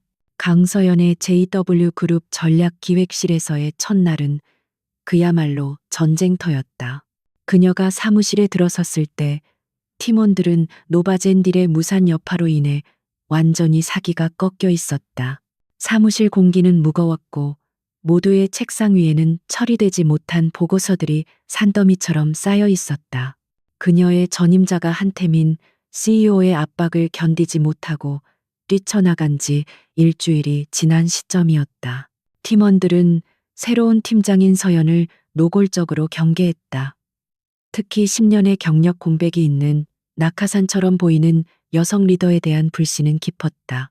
박 차장, 그는 사실상 이 팀의 2인자이자 실무 총책임자였으며 자신이 팀장 자리에 오를 것이라 기대했던 인물이었다. 그는 서연에게 기본적인 업무 인수인계조차 건성으로 하며 비협조적인 태도를 보였다. 팀장님, 여긴 이전에 계시던 가정과는 다릅니다. CEO님 스타일이 워낙 까다로우셔서 전임자분들도 6개월을 못 버티셨죠. 박 차장의 말에는 은근한 조롱과 경고가 담겨 있었다. 그는 서연 역시 곧 무너져 내릴 것이라 확신하는 듯했다. 서연은 그의 의도를 알아차렸지만 아무 말 없이 묵묵히 산더미 같은 자료들을 검토하기 시작했다. 그녀에게는 변명할 시간이 없었다. 한태민은 그녀에게 결과로 증명하라고 했다. 그녀는 팀원들의 불신을 말로 설득할 생각이 없었다. 그녀는 노바젠딜의 실패 보고서를 포함해 현재 팀이 안고 있는 모든 문제 프로젝트 파일들을 밤새도록 분석했다. 그녀의 눈은 10년 전 그 누구보다 치열했던 시절의 빛을 되찾고 있었다. 출근 사흘째 한태민 CEO로부터 직접 호출이 왔다. 팀원 전체가 아니라 오직 서연 혼자였다. CEO 집무실에 들어서자 그는 서연에게 또 다른 불가능한 과제를 던졌다. 그것은 국내의 한 파산 직전의 AI 스타트업 뉴로 AI에 대한 인수 검토 보고서였다. 전략기획실에서는 이미 2달 전 과도한 부채 및 불확실한 기술력을 이유로 인수불가 판정을 내린 안건이었다. 전략기획실에서는 이건을 쓰레기 취급했더군. 한태민이 차가운 목소리로 말했다. 하지만 난 이 뉴로 AI의 원천 기술이 우리 그룹의 신사업에 필요하다고 본다. 강 팀장, 당신의 눈으로 다시 봐. 48시간 주지. 왜 우리가 이걸 인수해야 하는지, 아니면 왜 버려야 하는지 당신의 논리를 가져와. 이것은 명백한 시험대였다. 박 차장을 비롯한 팀원들은 이 소식을 듣고 고개를 저었다. 저건 CEO님의 고집일 뿐입니다. 이미 끝난 딜이에요. 괜히 엮였다가 팀장님만 다칩니다. 박 차장은 이번에도 비협조적이었다. 그는 서연이 이 불가능한 과제에 깔려 무너지기를 은근히 바라고 있었다. 하지만 서연은 달랐다. 그녀는 인수 불가라는 기존의 결론을 백지 상태에서 다시 검토하기 시작했다. 그녀는 사무실에 야전 침대를 가져다 놓고 20시간 넘게 자료에 몰두했다. 그녀는 재무제표의 숫자 너머를 보려 했다. 그녀는 뉴로 AI가 보유한 특허의 소스 코드를 직접 분석하기 위해 IT 부서의 협조를 요청했고 파산 직전인 그들의 연구실까지 직접 찾아갔다. 그곳에서 그녀는 먼지 쌓인 서버실에서 자신의 기술을 포기하지 못하고 있던 한 중년의 엔지니어를 만났다. 그는 뉴로 AI의 창업자이자 핵심 개발자였다. 그는 경영에는 실패했지만 그의 기술에 대한 열정과 비전은 진짜였다. 서연은 그와의 대화, 그리고 하룻밤을 꼬박 세워 분석한 소스, 코드 속에서 이전 팀이 놓쳤던 숨겨진 가치를 발견했다.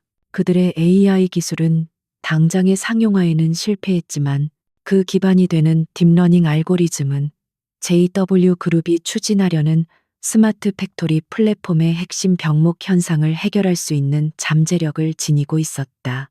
이전 팀은 단순히 완성된 제품이 없다는 이유로 기술의 가치를 폄하했던 것이다. 서연은 위험을 감수할 가치가 있다고 판단했다. 48시간 후 서연은 CEO 집무실에 다시 섰다.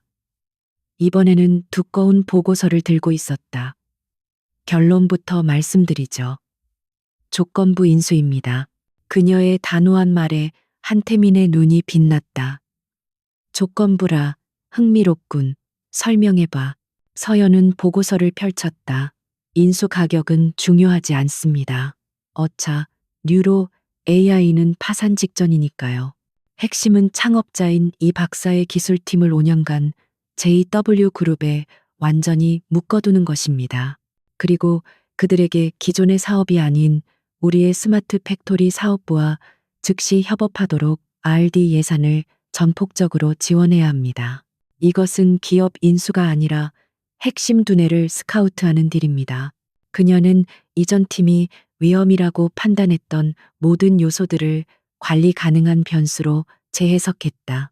그녀는 부채를 탕감해주는 대신 기술 이전을 완료하는 시점까지 스톡 옵션을 제한하는 구체적인 방안을 제시했다. 그녀의 분석은 단순한 재무 분석가가 아닌 거대한 그림을 그리는 전략가의 그것이었다.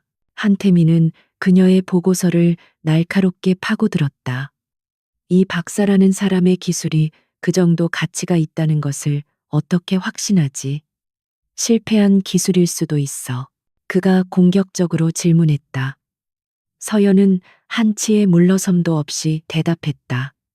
소스 코드 원본을 분석했습니다. CEO님, 104페이지의 이 알고리즘 로직은 현재 우리가 독일에서 도입하려다 실패한 기술의 로직보다 훨씬 진보적입니다. 이건 실패한 기술이 아니라 돈이 없어 상용화를 못한 기술입니다. 두 사람의 치열한 공방은 거의 1시간 동안 이어졌다. 그것은 면접 때보다 더 격렬한 지적 스파링이었다.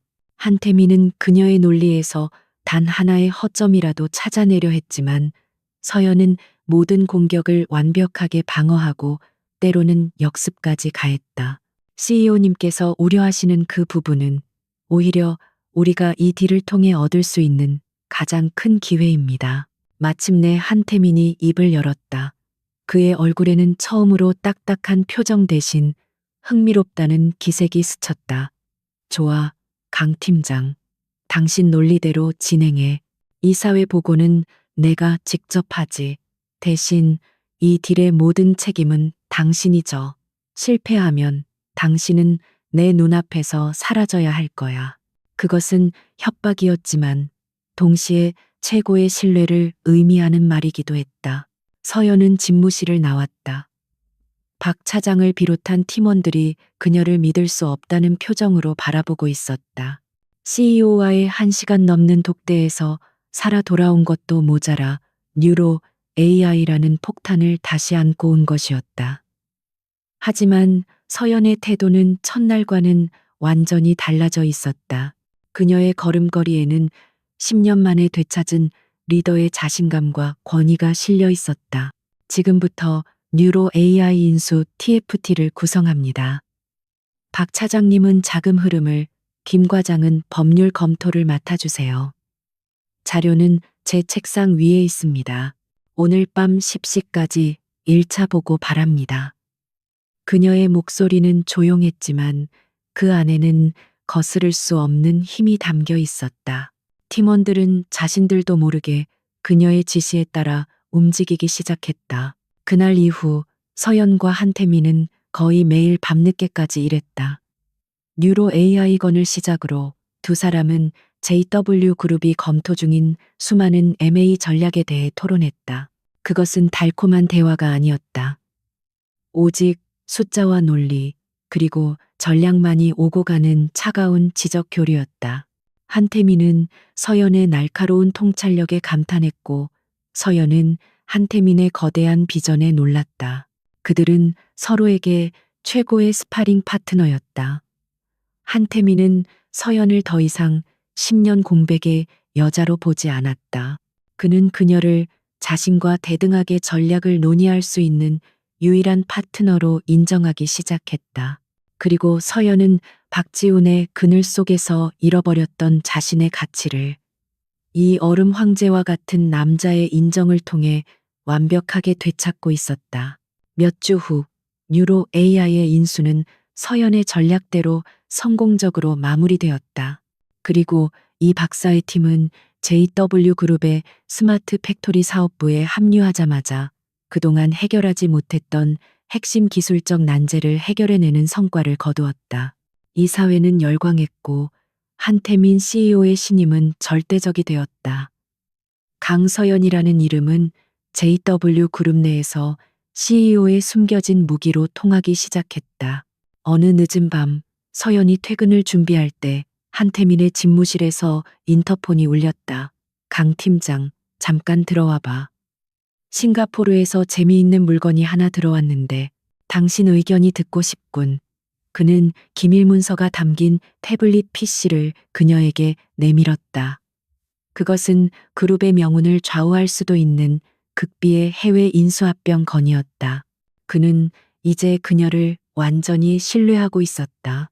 강서연이 JW그룹에서 자신의 가치를 입증하며 화려하게 재기하는 동안 박지훈의 삶은 그가 예상했던 장밋빛 미래와는 정반대의 방향으로 흘러가고 있었다. 오유라와의 새로운 삶은 이혼 서류에 잉크가 마르기도 전에 삐걱거리기 시작했다. 강남의 화려한 저택을 잃은 그는 오유라의 성화에 못 이겨 월세가 터무니없이 비싼 최고급 레지던스를 얻어야만 했다. 오빠, 이 집은 예전 집보다 너무 좁잖아. 친구들한테 창피해서 부르지도 못하겠어. 유라는 입주 첫날부터 불만을 터뜨렸다. 그녀가 원했던 것은 박지훈 상무의 아내라는 타이틀이 주는 화려함과 무제한의 사치였다. 하지만 이혼 과정에서 서연에게 뜯긴 막대한 재산은 지훈의 유동성을 심각하게 압박했다. 그는 더 이상 예전처럼 법인카드를 물쓰듯 쓰거나 유라가 원하는 명품백을 망설임 없이 사줄 수 없었다. 서연이 관리해주던 그의 자산은 이제 그의 소나기에서 모래처럼 빠져나가고 있었다. 유라는 현명한 조력자가 아니라 밑빠진 독처럼 그의 재력을 끊임없이 요구하는 짐이었다. 둘 사이에 달콤했던 미로는 금전 문제로 인한 날카로운 다툼으로 변질된 지 오래였다. 유라야, 지금은 좀 아껴야 할 때야. 내가 얼마나 큰 돈을. 지훈이 조심스럽게 입을 열면 유라는 히스테릭하게 소리쳤다. 그 아줌마한테 돈 뺏기고 와서 왜 나한테 화풀이야? 나한테 이 정도도 못 해줄 거였어? 오빠가 다 책임진다며.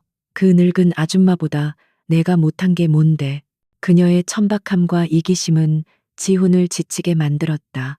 그는 문득 강서연을 떠올렸다. 서연은 단 한 번도 그에게 돈을 요구한 적이 없었다. 오히려 그의 돈을 10배, 20배로 불려주었다. 그녀는 값비싼 보석 대신 날카로운 시장 분석 자료를 원했다. 그는 그것을 재미없다고 경멸했지만 이제와 돌이켜보면 그것이 바로 자신의 성공을 지탱해온 기둥이었음을 깨닫기 시작했다. 유라의 공허한 아름다움은 서연의 깊이 있는 지성에 비할 바가 못되었다. 가정에서의 불안은 곧바로 직장에서의 위기로 이어졌다. 박지훈은 언제나 자신이 뛰어난 감을 가진 투자 전문가라고 자부했다. 하지만 그 감이라는 것의 구할이 사실은 서연의 치밀한 데이터 분석과 위험 관리 시나리오에 기반한 것이었음을 그는 애써 외면하고 있었다. 이제 그를 보호해줄 서연의 분석 자료는 더 이상 존재하지 않았다. 그는 이혼으로 입은 손실을 만회하고 자신의 건재함을 과시하기 위해 조급해졌다. 그는 위험성이 높지만 성공할 경우 막대한 수익이 보장되는 대규모 부동산 프로젝트 파이낸싱 PF 딜에 무리하게 뛰어들었다. 그의 팀 소속 젊은 분석가들이 몇 가지 위험 신호를 보고했지만 지훈은 특유의 오만함으로 그것을 묵살했다. 자네들이 뭘 안다고 떠들어? 이런 큰 거는 감으로 하는 거야. 감으로. 내가 책임질 테니 시키는 대로 해. 그는 자신의 권위로 팀원들을 억눌렀고 이사회를 설득해 막대한 자금을 투자하도록 밀어붙였다. 서연이 있었다면 그녀는 이 딜에 숨겨진 규제 리스크와 시행사의 불투명한 자금 흐름을 밤을 새워서라도 파헤쳐 그에게 경고했을 것이다. 하지만 이제 그의 곁에는 아무도 없었다. 결과는 재앙이었다. 그가 투자를 강행한 지 불과 2달 만에 해당 개발 지역이 정부의 기습적인 환경규제 구역으로 묶여버렸다. 설상가상으로 그가 믿었던 시행사는 장부 조작과 횡령 혐의로 검찰 수사를 받게 되었다. 프로젝트는 전면 중단되었고 유신금융이 투자한 수천억 원의 자금은 공중분해될 위기에 처했다. 긴급 이사회가 소집되었다. 회의실의 공기는 얼음장처럼 차가웠다. 한때 그의 성공을 찬양했던 임원들은 이제 그를 잡아먹을 듯한 눈빛으로 쏘아보았다. 박상무, 대체 어떻게 이런 아마추어 같은 실수를 할 수 있습니까? 기본적인 리스크 검토도 안 한 겁니까? 회장의 불호령이 떨어졌다. 지훈은 식은땀을 흘리며 변명거리를 찾으려 애썼다. 하지만 아무런 논리도 떠오르지 않았다. 그는 그제야 깨달았다. 지난 10년간 이런 위기의 순간마다 자신의 손에 들려있던 것은 서연이 밤새워 작성한 완벽한 예상, 질의응답서와 대응 논리였다. 그녀는 항상 그보다 두세 수 앞을 내다보고 방패를 준비해 주었다. 그는 무너졌다. 이사회에서 혹독한 질책을 받고 대기 발령이라는 치욕적인 처분을 받았다. 최연소 상무라는 화려했던 그의 타이틀이 한순간에 무너져 내리고 있었다. 그의 입지는 회사 내에서 급격하게 흔들리기 시작했다. 그가 오유라를 위해 저버렸던 모든 것이 이제 그에게 복수를 하고 있었다. 비틀거리며 레지던스로 돌아온 지훈을 맞이한 것은 싸늘한 공기와 어질러진 거실이었다. 오유라는 그가 징계를 받았다는 소식을 이미 들었는지 자신의 짐을 싸고 있었다. 그녀는 지훈을 경멸 어린 눈으로 쳐다보며 말했다. 꼴좋네. 그 잘난 감이 드디어 바닥을 쳤나 보지? 난 파산한 남자랑 같이 살 생각 없으니까 알아서 해. 그녀는 명품 가방 몇 개를 들고 망설임 없이 현관을 나섰다. 지훈은 그녀를 붙잡을 기력조차 없었다. 그는 텅 빈 거실 소파에 주저앉았다. 모든 것을 잃었다. 성공, 명예, 돈, 그리고 여자까지. 그는 자신이 얼마나 어리석었는지, 자신의 오만함이 어떤 대가를 치르게 했는지 뼈저리게 깨달았다. 그 순간 그의 머릿속을 스치는 단 하나의 얼굴이 있었다. 차갑고 재미없다고 그가 그토록 경멸했던 아내, 강서연. 그녀가 자신에게 얼마나 절대적인 존재였는지를 그는 이제야 인정할 수밖에 없었다. 그녀는 단순한 아내가 아니었다. 그녀는 그의 성공 그 자체였고 그의 모든 것을 지탱하는 기둥이었다. 박지훈은 미친 사람처럼 웃기 시작했다. 후회라는 감정이 뒤늦게 온몸을 휘감았다. 그는 서연을 잃은 것이 아니었다. 그는 자기 자신을 파괴한 것이었다. 그는 서연이 그리웠다. 그녀의 지성이, 그녀의 냉철함이, 그리고 자신을 묵묵히 바쳐주던 그녀의 안정감이 미치도록 그리웠다. 하지만 이미 너무 늦었다는 것을 그는 알고 있었다. 매년 연말 금융과 기술 산업의 거물들이 한자리에 모이는 코리아 이노베이션 포럼 갈라 디너는 성공의 정점을 상징하는 자리였다. 과거 박지훈은 이 행사의 가장 주목받는 주역 중 하나였다. 그는 늘 자신감 넘치는 태도로 무대 중앙에서 업계의 찬사를 받곤 했다. 하지만 올해 대기 발령 상태로 간신히 초대 명단에 이름을 올린 그의 모습은 처량하기 그지없었다. 그는 낡은 턱시도를 입고 연회장 구석을 맴돌았다. 한때 그에게 아첨하던 사람들은 이제 그를 노골적으로 피하거나 마지못해 건네는 어색한 인사만을 던질 뿐이었다. 그의 투자 실패 소문은 업계에 파다하게 퍼져 있었고 그는 한물간 실패자의 낙인이 찍힌 채 이방인처럼 겉돌았다. 그는 어떻게든 영향력 있는 인물에게 접근해 재기의 발판을 마련하려 했지만 그 누구도 그의 손을 잡아주지 않았다.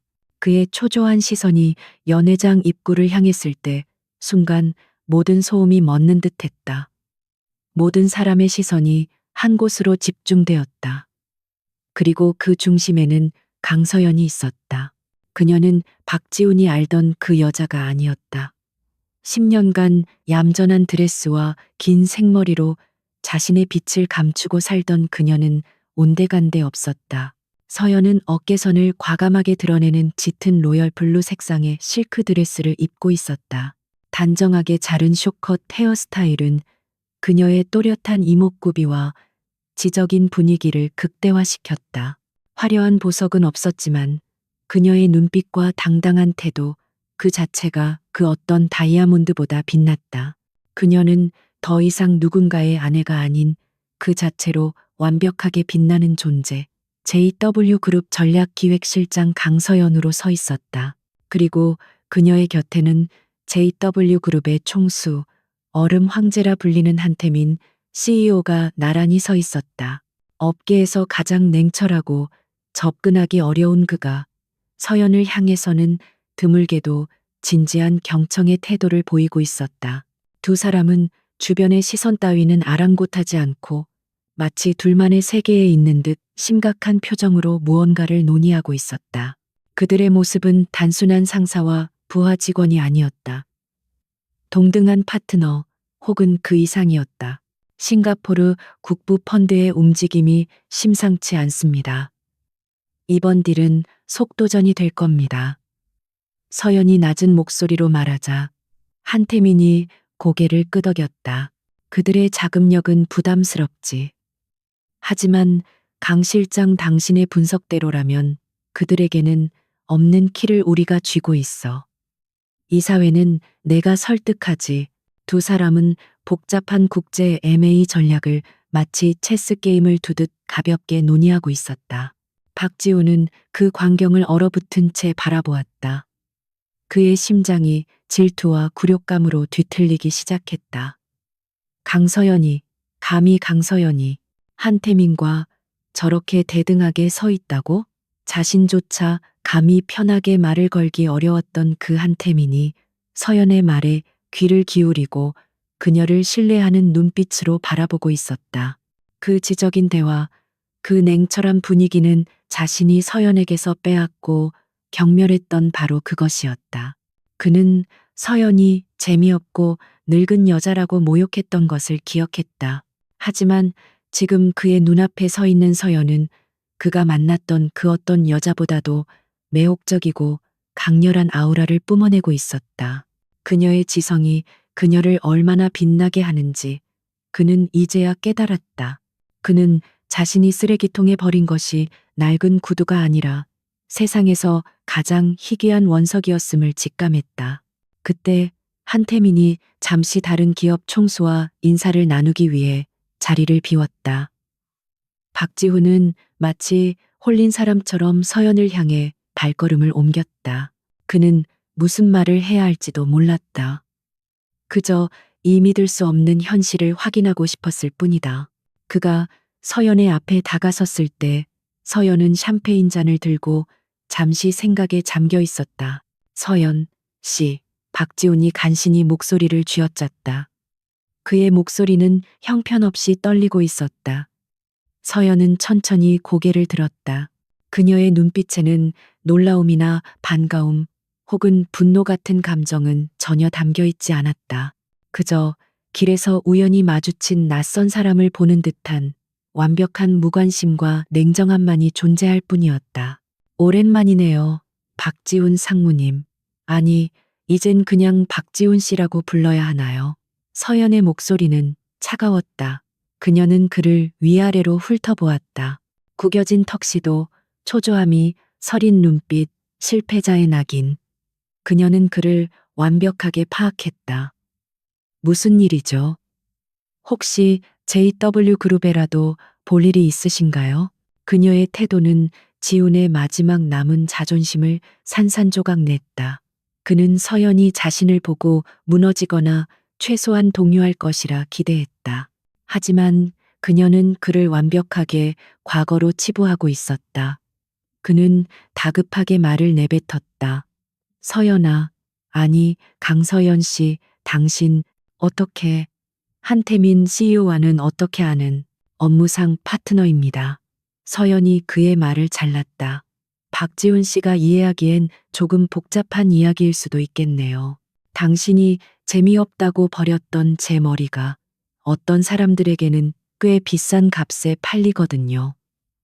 그녀의 말에는 가시가 돋쳐 있었지만 그녀의 표정은 여전히 평온했다.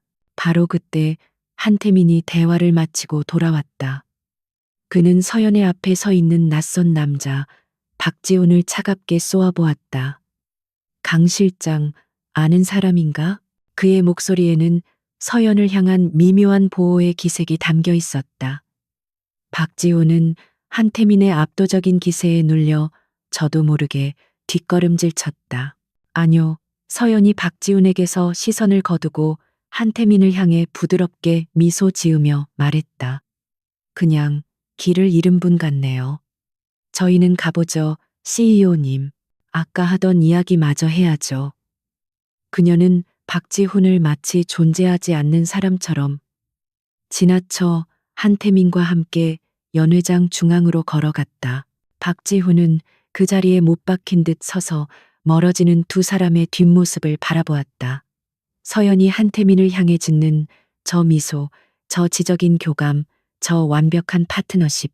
그것은 자신이 그토록 원했지만 단 한 번도 가져보지 못했던 것이었다.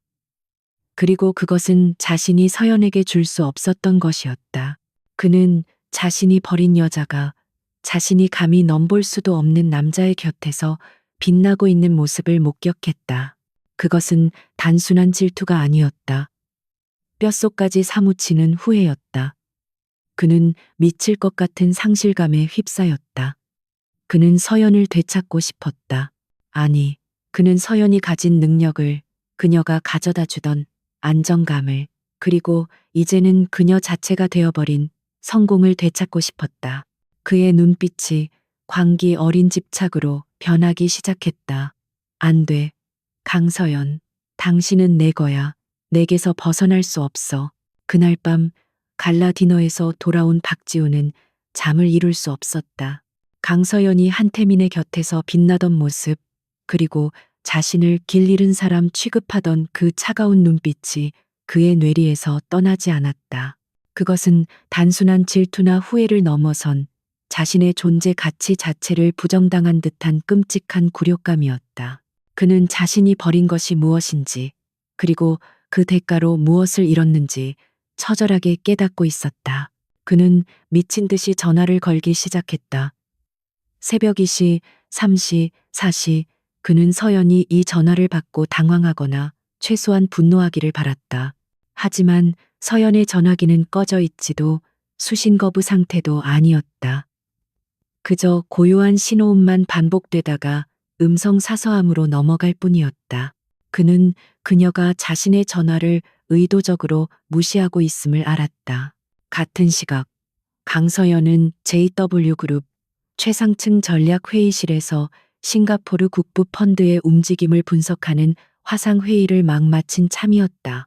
그녀의 개인 휴대폰 화면에는 박지훈이라는 이름으로 부재중 전화 17통이 찍혀 있었지만 그녀는 눈길 한 번 주지 않고 휴대폰을 뒤집어 놓았다. 그녀의 모든 신경은 지금 조 단위가 걸린 거대한 해외 M&A 딜에 집중되어 있었다. 박지훈은 그녀의 우선순위에서 완벽하게 밀려난 성가신 스팸 메일 같은 존재일 뿐이었다.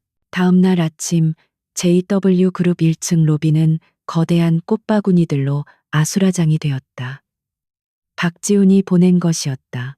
최고급 장미와 백합으로 꾸며진 사람 키만한 화환 수십 개가 로비 중앙을 가로막았다. 나의 사랑, 나의 아내 강서연에게 남편 박지훈이라는 리본이 보란듯이 달려 있었다. 그는 이런 유치한 방식으로 자신의 소유권을 주장하고 그녀를 공공연하게 망신시키려 한 것이다. 직원들은 수군거렸다. 강 실장님, 이혼한 거 아니었어? 저 남자 유신금융박 상무 맞지? 완전 미쳤나 봐.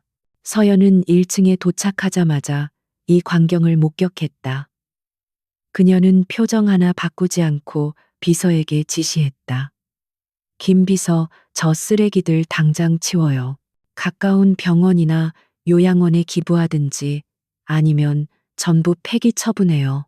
그리고 보안팀에 연락해서 앞으로 내 이름으로 오는 개인적인 배달은 일절 반입 금지시키라고 하세요. 그녀의 차가운 대응에 박지우는 더욱 애가 탔다. 꽃이 통하지 않자 그는 장문의 문자 메시지를 퍼붓기 시작했다. 서연아, 내가 잘못했어. 유라는 그냥 실수였어. 제발. 난 당신 없이는 아무것도 아니야. 우리가 함께 이룬 것들을 생각해봐. 제발 다시 시작하자. 당신이 원하는 거 다 해줄게. 내가 무릎이라도 꿇을게. 당신은 나한테 그런 여자가 아니었잖아. 내조하고 날 지지해줬잖아. 그의 메시지는 사랑의 고백이 아니라 잃어버린 자신의 가장 유용한 자산에 대한 애원이었다. 그는 서연의 지성과 능력이 그리웠던 것이지. 서연이라는 인간을 그리워한 것이 아니었다. 하지만 서연은 그 문자에 답장할 시간조차 없었다. 그녀는 싱가포르 딜의 핵심 실사 자료를 검토하며 밤을 새우고 있었다. 그녀에게 박지훈의 절박함은 이미 끝난 게임의 소음에 불과했다. 며칠간의 스토킹에도 서연이 묵묵부답이자 박지훈의 집착은 광기로 변해갔다. 그는 이성을 잃었다. 그는 서연이 자신을 무시하는 것이 분명 한태민 때문이라고 확신했다. 그는 어떻게든 서연을 직접 만나야겠다고 결심했다. 그는 서연이 야근을 마치고 퇴근하는 시간을 노려 JW그룹 임원 전용 지하 주차장에서 그녀를 기다렸다. 자정이 다 된 시각, 서연이 피곤한 기색으로 엘리베이터에서 내렸다. 그녀가 자신의 차로 향하는 순간 어둠 속에서 박지훈이 뛰쳐나왔다. 강서연, 그가 그녀의 팔을 거칠게 붙잡았다. 서연은 순간 놀랐지만 이내 냉정을 되찾고 그의 손을 뿌리쳤다. 이게 무슨 짓이죠? 당장 손 떼요. 불법 침입과 스토킹으로 신고하기 전에 박지훈의 모습은 처참했다. 며칠간 면도도 하지 않아 덥수룩한 수염, 핏발이 선 눈, 구겨진 옷다. 한때 업계에 총하였던 그의 모습은 온데간데 없었다. 신고? 네가 어떻게 나한테 이럴 수 있어? 내가 너한테 어떻게 했는데? 그가 울부짖었다. 제발, 제발 돌아와줘. 내가 다 잘못했어. 응? 내가 너 없이는 살 수가 없어. 회에서도 잘렸단 말이야. 다 너 때문이야. 그의 애원은 결국 자기 연민과 남 탓으로 귀결되었다. 서연은 경멸이 가득한 눈으로 그를 바라보았다. 내 탓이라고. 당신이 오만함으로 저지른 실수를 왜 내 탓으로 돌리죠? 그리고 똑똑히 들어요. 박지훈 씨. 당신이 그리운 건 내가 아니라 당신의 실수를 덮어주고 당신의 자산을 관리해주던 내 능력뿐이야. 그 능력, 이젠 내 자신을 위해 쓸 겁니다. 비켜요. 서연이 그를 지나쳐 차 문을 열려고 하자 지우는 이성을 잃고 그녀의 앞을 다시 가로막았다. 못 가, 한태민, 그 자식한테 가려는 거지? 안 돼. 넌 내 거야. 내가 무너지는 꼴을 보려고. 이 악독한 여자야. 그가 서연의 어깨를 밀치려던 순간이었다. 무슨 짓입니까? 주차장 기둥 뒤에서 모든 것을 지켜보고 있던 한태민 CEO가 낮은 목소리로 말했다. 한태민 역시 야근을 마치고 퇴근하던 길이었다. 그는 박지훈이 서연을 위협하는 순간을 목격한 것이었다. 박지훈은 한태민의 등장에 뱀 앞에 쥐처럼 얼어붙었다.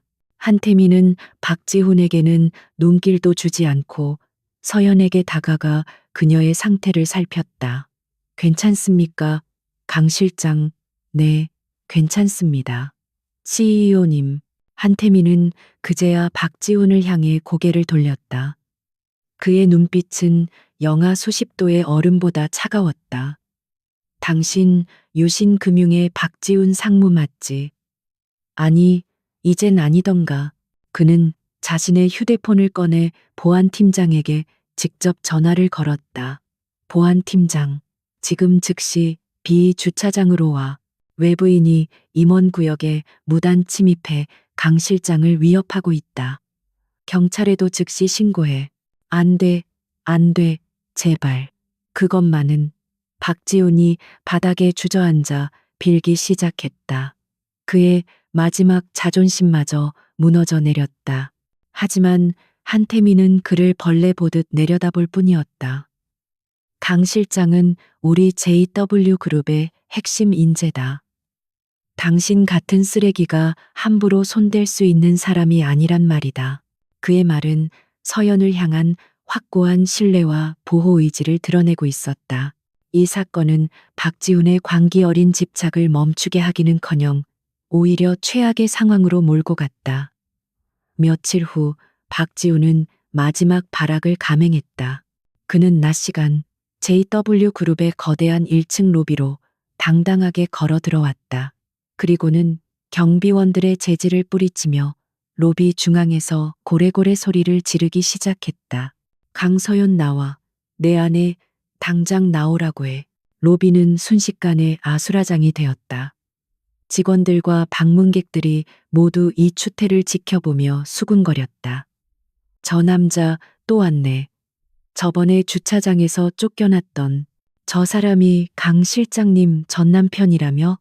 완전 스토커네. 박지훈은 미친 사람처럼 외쳐댔다. 강서연, 네가 감히 내 돈을 갖고 튀어? 한태민이랑 붙어먹으려고 날 버린 거냐? 당장 나와. 그때였다. 중요한 해외 투자자들과의 미팅을 마치고 로비를 가로지르던 강서연과 한태민이 그 광경을 목격했다.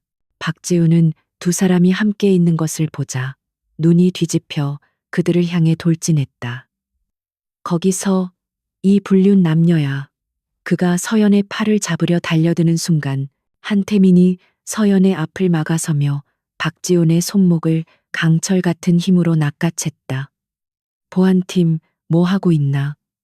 한태민의 불호령이 로비 전체에 울려 퍼졌다. 박지훈은 고통에 찬 비명을 질렀다. 서연은 그 모든 소동 속에서도 조금도 흔들리지 않았다. 그녀는 자신을 막아선 한태민의 넓은 등을 바라보았다. 그리고 자신을 위협하는 박지훈을 향해 얼음처럼 차가운 목소리로 마지막 선고를 내렸다. 박지훈 씨, 당신은 지금 JW그룹의 업무를 방해하고 임원을 폭행하려 했어요. 당신의 오만함이 당신을 어디까지 추락시키는지 똑똑히 지켜보세요. 그녀는 한태민을 향해 고개를 돌렸다. CEO님, 투자자분들이 기다리십니다. 가시죠. 그녀는 바닥에서 발버둥치는 박지훈을 단 한 번도 돌아보지 않고 한태민과 함께 엘리베이터로 향했다. JW그룹 로비의 소라는 보안팀이 도착하면서 순식간에 그리고 일방적으로 종결되었다. 건장한 보안 요원 2명이 바닥에서 발버둥치는 박지훈의 양팔을 우악스럽게 잡아 일으켰다. 그는 더 이상 품위 있는 금융인이 아니었다. 그는 이성을 잃고 추악한 욕설을 내뱉는 스토커에 불과했다. 이거나 강서연, 너희 악독한, 내가 가만두지 않을 거야. 하지만 그의 위협은 공허하게 울릴 뿐 그 자리에 있던 그 누구에게도 특히 강서연에게는 닿지 않았다. 서연은 이미 한태민과 함께 임원 전용 엘리베이터에 탑승한 후였다. 그녀는 유리문에 비친 자신의 모습을 바라보았다. 조금의 흔들림도 없는 냉정하고 침착한 전문가의 얼굴. 그녀는 방금 자신의 과거를 완벽하게 쓰레기통에 쳐넣었다. 엘리베이터 안에서 한태민은 인터폰을 눌러 법무팀장에게 연결했다. 법무팀장. 지금 즉시 1층 로비 CCTV 영상 전부 확보해.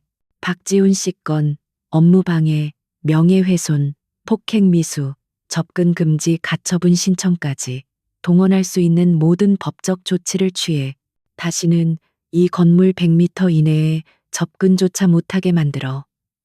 그의 목소리는 분노를 넘어선 차가운 살기마저 느껴졌다. 그는 전화를 끊고 서연을 바라보았다. 괜찮습니까? 그는 다시 물었다. 서연은 고개를 끄덕였다. 괜찮습니다. CEO님. 심려를 끼쳐 드렸습니다. 그녀는 사과했다. 하지만 저 개인의 문제가 아니라 회사의 핵심 프로젝트를 담당하는 임원에 대한 위협입니다. 강 실장이 사과할 일이 아니요. 회사가 당신을 보호할 겁니다. 한태민의 말은 확고했다. 박지훈에게는 최악의 날이었다. 그가 경찰서에서 조사를 받고 풀려났을 때 그의 휴대폰은 불이 나고 있었다. 유신 금융인사팀장의 전화였다. 그는 다음 날 아침 본사 징계위원회에 출두하라는 통보를 받았다. JW그룹 로비에서의 난동 영상은 익명으로 이미 모든 금융가 커뮤니티에 퍼진 뒤였다. 징계위원회는 형식적이었다. 박지훈은 변명하려 애썼다. 개인적인 부부싸움이었습니다. 감정이 격해져서 하지만 위원장의 표정은 싸늘했다.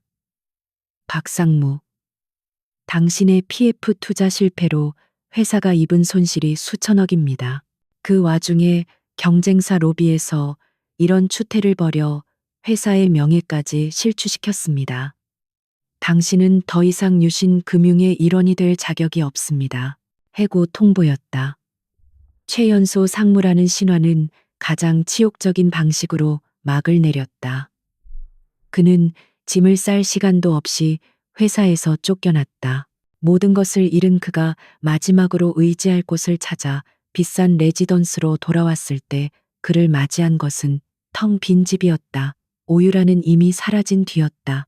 화장대 위에는 그녀가 쓰던 싸구려 립스틱과 함께 짧은 메모가 남아 있었다. 난 실패 자랑은 연애 안 해. 그동안 즐거웠어, 아저씨. 그녀는 그가 사준 명품 가방과 시계들만 알뜰하게 챙겨 떠났다. 박지훈은 그 자리에 주저앉아 허탈하게 웃었다.